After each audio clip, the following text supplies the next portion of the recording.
guys, it's Jen from Todd Sparkle Market, located in East Liverpool, East Palestine, Chester, and New Cumberland with this week's segment of Great Groceries.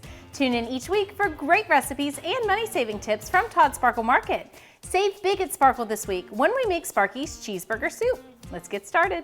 So we are melting some butter in a saucepan, and to that we'll add a little bit of chopped onion, some chopped celery, shredded carrots, basil and parsley, and a little bit of flour. We'll stir that all together and cook it on low until our vegetables are tender. Once our vegetables are tender, we'll add in some chopped potatoes, ground beef, and chicken broth. And we'll go ahead and bring that to a boil and let it simmer. Once your potatoes are tender and your soup is boiling, we'll add in 1.5 cups of milk and 2 cups of cheese and cook that until the cheese has melted. Once your cheese is melted, you'll turn off the heat and add in 1/4 cup of sour cream.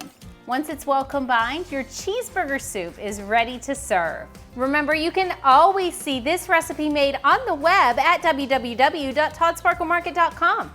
Try it out and tell us what you think of it on our Facebook page, facebook.com/sparklemarket. I'm Jen from Todd Sparkle Market with another segment of Great Groceries. Thanks for watching. See you next week.